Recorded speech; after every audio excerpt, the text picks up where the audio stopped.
Hey everyone, I have Andrea here. She is one of our mastermind clients, and she's here to get a little bit of coaching on a super relatable issue. So, Andrea, you want to say hi? Hi. Okay. So Andrea says, I asked her, well, if you get clarity on one thing during our conversation, what would that be? And she shared setting reasonable expectations for myself about what I can do right now. So, Andrea, can you just give a little bit more context behind, and you can brain dump all the challenges that you shared with me, if that's helpful for you, but could you just provide a little bit more context for what's challenging you right now?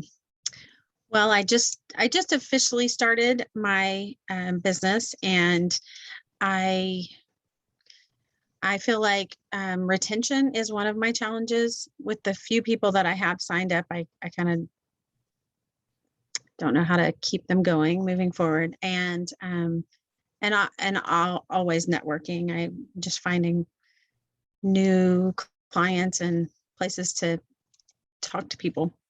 Okay. When you say setting reasonable expectations for yourself, what are your current expectations for yourself? I want to be making $3,000 a month right now, but that's not reasonable. So I guess just a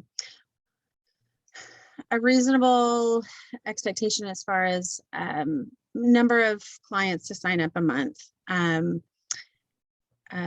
contacts to make each month, and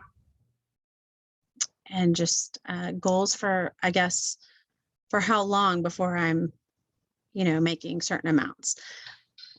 Like when I set up with my upline, I set a goal for 3 years from now, but I think I need smaller pieces to focus on. Yeah. I mean, so that's kind of, okay, I'm looking at that, but I'm like, how do I get there? I know from being a teacher, there's got to be smaller steps, but I don't know what those are. For sure. What did you teach? I taught kindergarten for 12 years, but I was a teacher on and off for 25. All kinds of things. I taught gymnastics. I've taught everything, but mostly young children. Okay, gymnastics. What else did you teach? Because we're going to use these as context. You actually know more about the process to be successful in network marketing than you think you do. What we need to do is we need to transfer over what you know into a different arena, right? So there's a reason Magic Johnson is a good business person, because he took his success principles in basketball and applied them to business.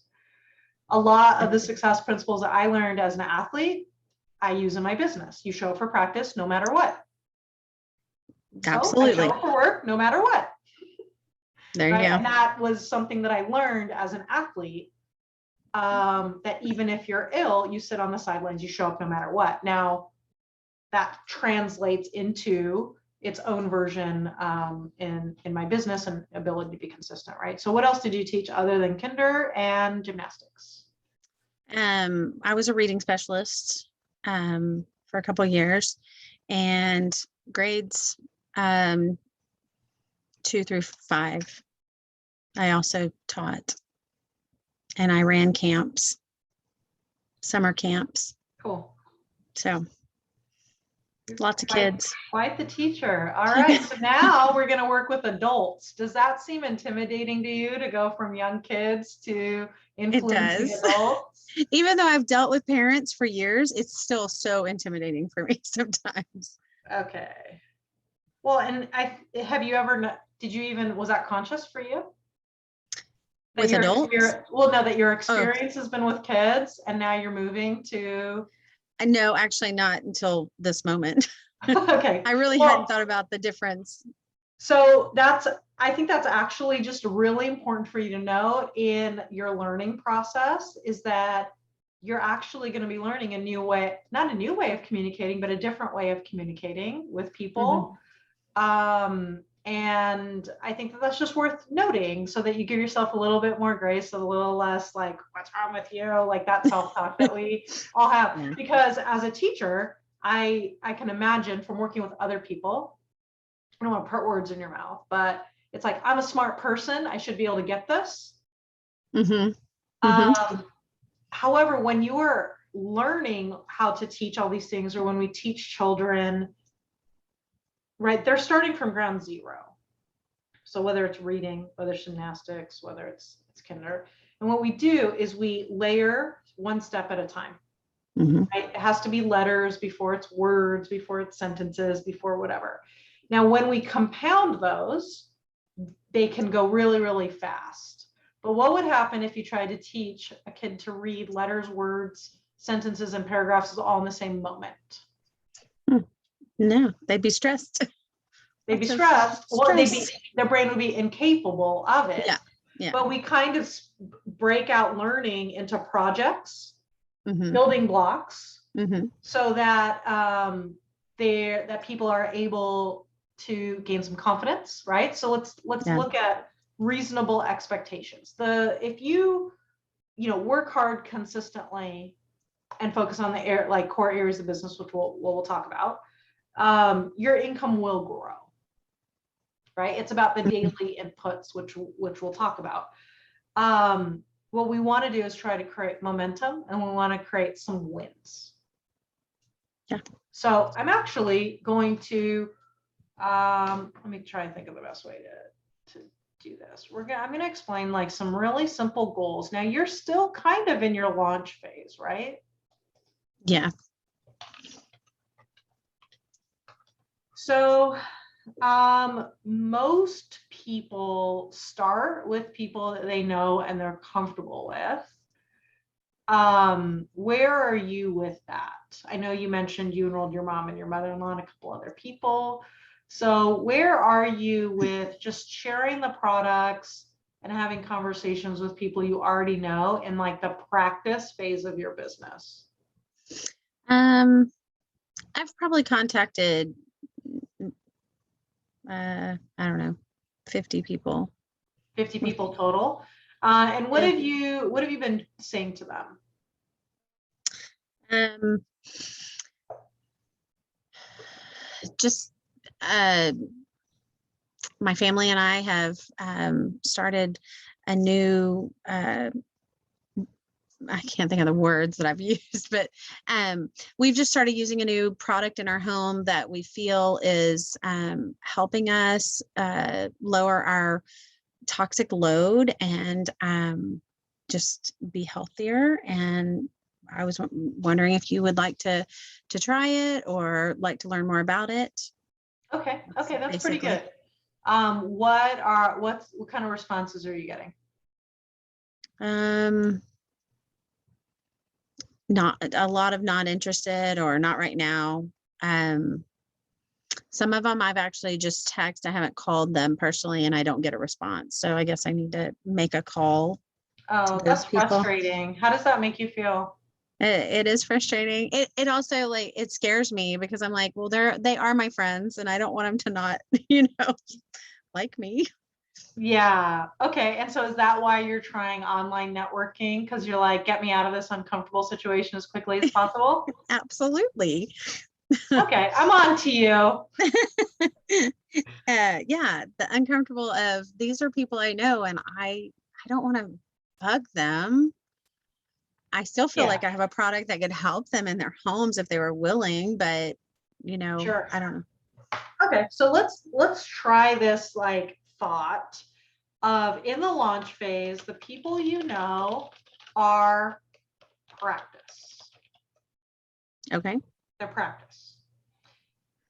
How does that feel?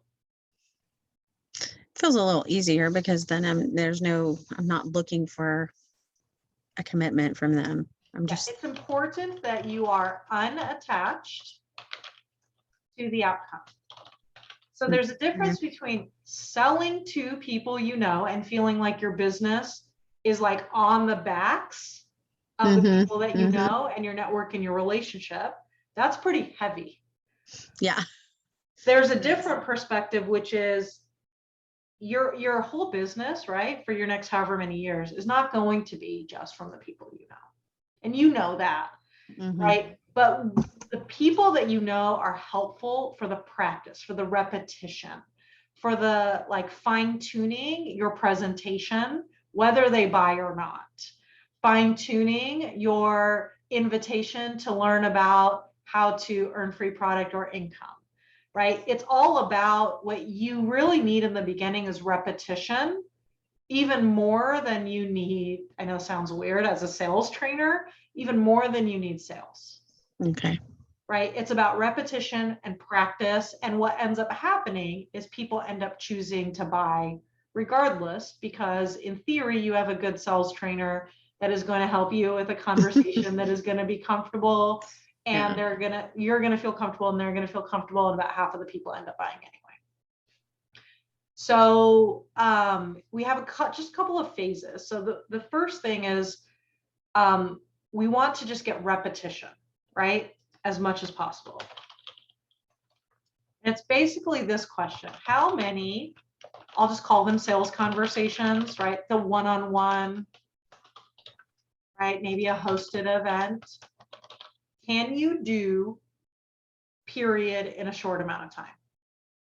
Right? That would be the focus, whether they buy or don't buy. So one of the tricks that you have is you already have an income goal, which is great. Except because it's not broken down in phases, now the income goal gets that pressure gets put on you, and the pressure will transfer to your network. And we don't want that. So we really want phase one to be just doing as many presentations as possible. How does that feel? That feels a little more calming, not so overwhelming. Good. And so we look at, how do you think that changes your verbiage, the language you use? It moves it from, I have this stuff, want to buy it, to, I just started a business, I'm brand new, right? I'm reaching out to practice. If you see something you like, great. If not, no big deal. Would you be willing to chat with me for 45 minutes or so for this? It's the goal here is, because I can tell you're nervous, is to get the kinks out. Yeah. Right. And so I think you could actually, we have to suspend the income goal for a moment until you learn some of the skills. Okay. Right. The income goal is just helpful to reverse engineer the activity. But like, let's say you have a gymnast that comes in, and they think, they're like, I've been doing a little bit of gymnastics. I just moved to your town. My goal is the Olympics, and they're 8. What would you do?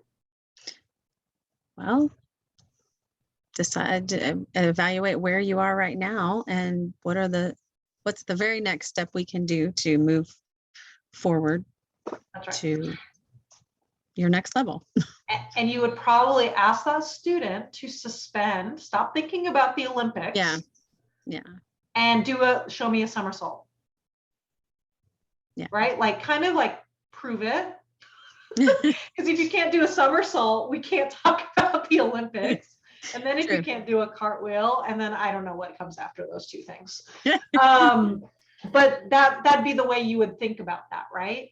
Yeah. So how does that mentality, your experience as a gymnastic coach, how do you think that applies to you personally in your network marketing business?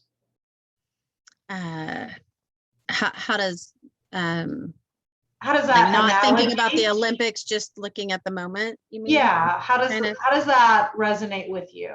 I like that. It calms me down a little bit. Instead of, I have to get to this big goal. I can just step back and say, okay, let me look at what I can do right now. What can I practice right now that's going to help me grow? There we go. So now we have, what can I practice?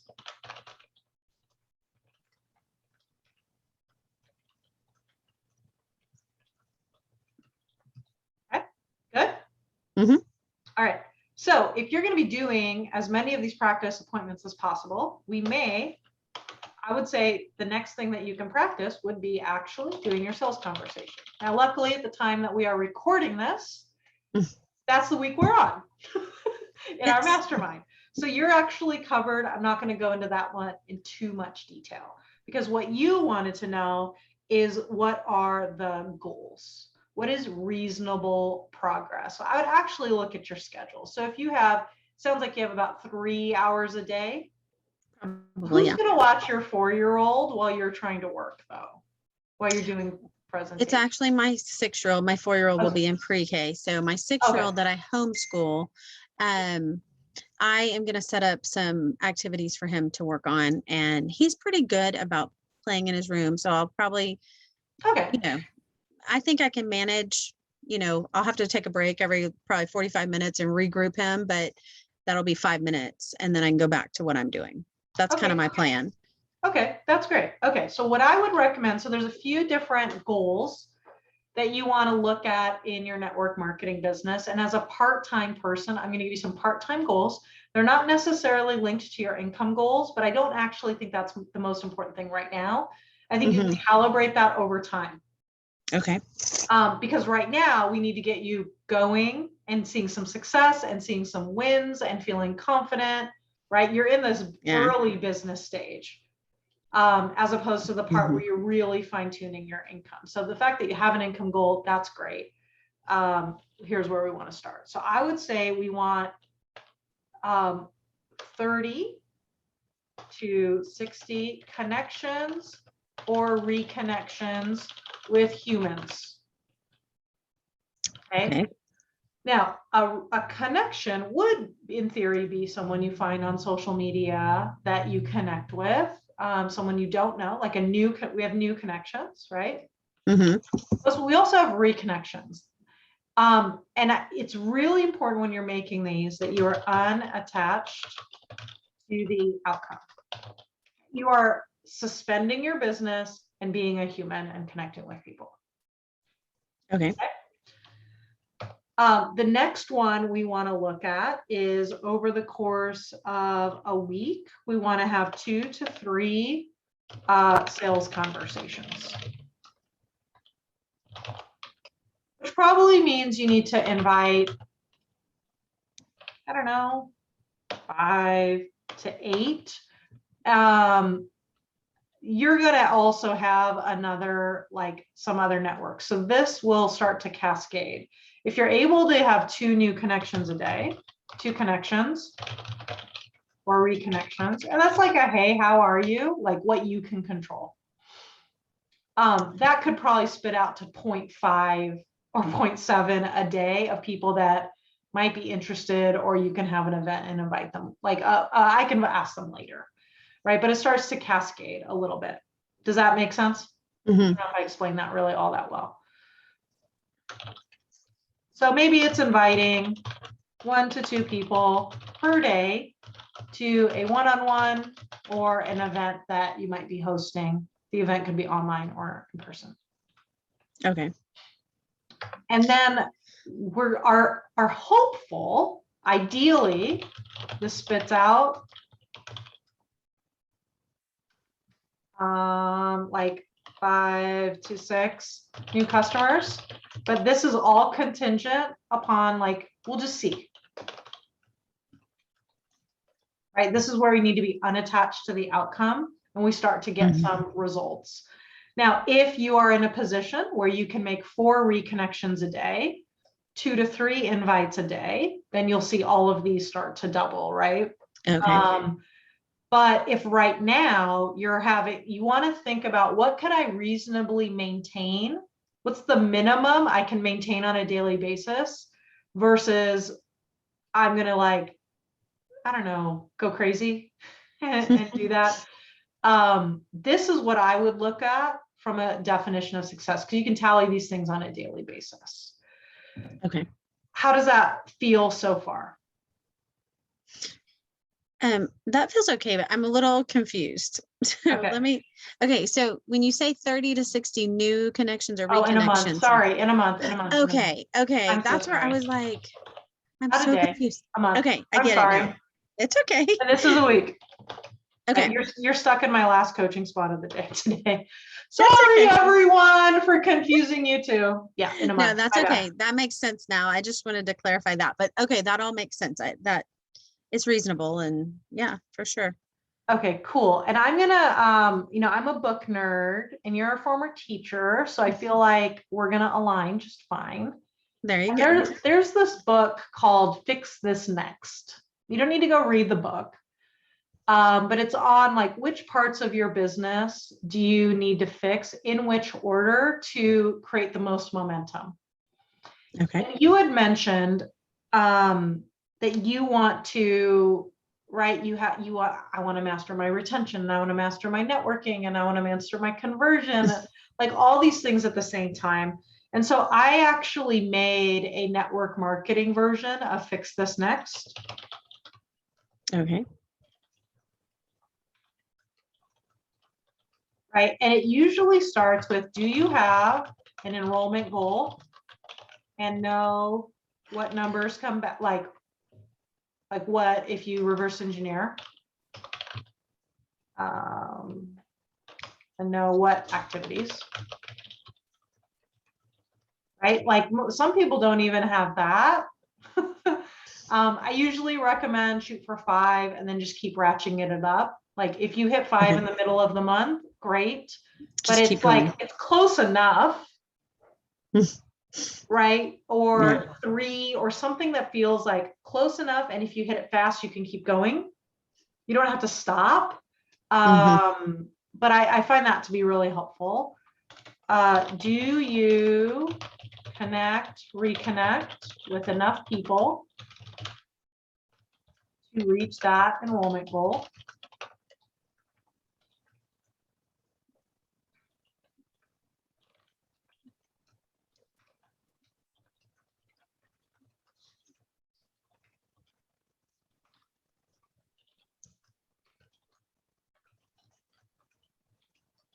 And a builder, for terms of this conversation, it's just like a loose, like someone that enrolls something, like they do something, whether it's refer or host or actually try. Like there's a few different roles. This is not a recruiting training. And actually, then it's when I would say, are your customers reordering, to like month, in month 2 and 3, right? And then there's like, okay, what is your larger scale system? Like there's so much to learn in business. I run a coaching practice and we use the Fix This Next paradigm because I also would want, right, feel like I have to fix everything all at the same moment. And so what I would focus, so I think right now we have this, we fixed this part here. The reason I didn't give you so much around the retention is that I think that's a later skill. Okay. I mean, you're going to get it in your mastermind. You're going to get it in week 6. But as far as like really mastering that, I think if you go in this order, you'll be in much better shape from a profit perspective. So a lot of people get so wrapped up, and we obviously want people to retain, but they learn how to retain before they learn how to start new builders, and they can't create any sort of duplication because the business becomes too hard, right? Or they're trying to learn all the things at the same time. How does that help with context? Yeah. Okay, cool. Go ahead. Definitely. You had a question. No, I didn't. No, I think that really helps me because I'm focusing on like the 2 people that I have, getting them to reorder, which is, probably not going to be that helpful if I don't have other people and other contacts going on. I mean, realistically, you can hit that 3,000 goal pretty quickly with 100 enrollments in a year. Like it'll be done in a year and a half. But I have to be making contacts and enrolling people instead of worrying about getting somebody to well, they will. Like you're gonna figure that out. It's not that difficult. But it's a different move. So let's look at gymnastics. right? You have a high beam and then you have bars. Like you can't learn both of those in the same moment, but Yeah. probably if you learn the high beam, you could probably jump on the bars and play around a little, right? Yeah. Like your body would still have the strength to do Mhm. something Yeah. if Yeah. you master the skills in one area, right? If Mhm. you're good at the bars, it's not like you'd go on the floor routine and be like, I don't even know how to walk. Like your body would be able to do something because you have strength, you have well-rounded strength anyway. Yeah. And so I think trusting that a little bit Mhm. and saying, okay, you know, all areas of your business are about inviting, following the agenda, learning about them, simplifying something, creating action. If you did, and I'm just hypothetically, if you did 15, 20 sales conversations in a month, you would know how to build an agenda, learn about them, simplify a concept, and create action. You Yeah. would.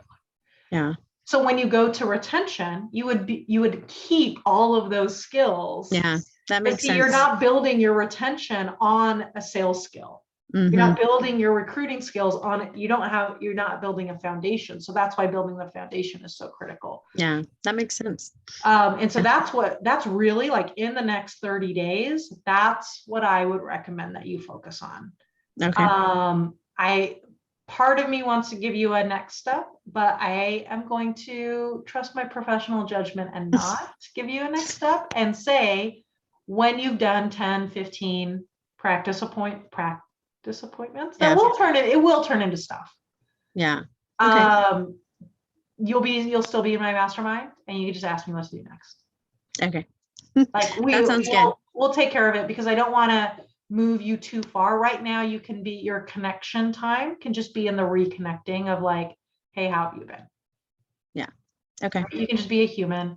If you must, the easiest place to network would be a networking group, like an online networking group, like something like that, or a vendor event. Those are the easiest.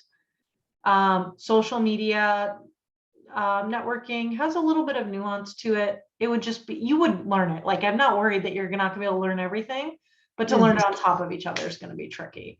So I would recommend to go with some of the easier routes to connect with people, places where your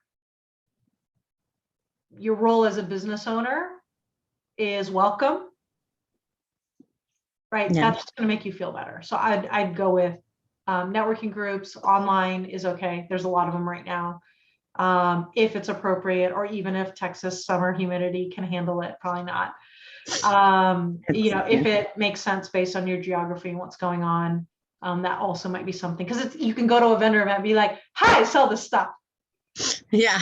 Right. Like, you don't have to stress. You won't and then you can just start talking to people and moving into action. And right. Like we want to get you out of this place where I'm so nervous to talk. Just the practice, I think and I like the feeling of just focusing on that and not stressing about the rest of it. Just taking some time and focusing on the conversation and talking. I think that will help me a lot to not overstep where I'm supposed to be right now. Yeah. Think of it in the same way you would prepare a gymnast for competition. So they're 8 years old, they show up, I want to go to the Olympics. Right? You would say, let's practice your routine and then let's put you in competition. Yeah. Right. And so I think so many people start their business, and my friend Jody said it on a podcast we did. She's like, your business is a baby, and you're like screaming at the baby, like, baby, give me money. You're like, we need to nurture the baby first. Right? The baby needs to be able to drink milk properly and eat rice cereal, right? Like, baby, where's my $3,000? It doesn't work that way. My husband calls it muscle memory. You got to get the muscle memory down first. Yeah. So I think that's right. The muscle memory of having the conversation and talking to people is where I need to be right now. So yeah, and not pushing it so much. Right? Because you wouldn't want your 8-year-old gymnast to be in scenarios it's not called a gym. I don't know what it's called. the place that you do gymnastics, is it the gym? Yeah, gym. It's a gym. Okay. So they come in and now every person, they're like competing with them. Like that would be incredibly unhealthy. Yeah. Yeah. Right. We just, for sure. And it's kind of like, okay, that's called attachment to the outcome. So you take 2 8-year-olds and there's like this Olympic 8-year-old, right? And this is like normal 8-year-old and they do their thing. And then this person's like, I'm going to try to beat them. That's attachment to outcome. Pretty unhealthy. Yeah.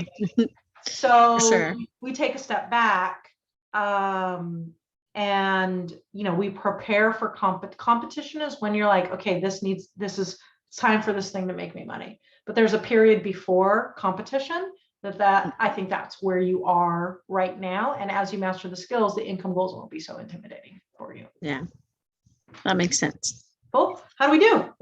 I think that was great. I Okay, feel awesome. a little bit calmer. A little bit. Okay, cool. A little bit calmer. Calm is not the goal when you're new. Well, I mean, I don't feel so overwhelmed, I guess, is the right answer. Yeah.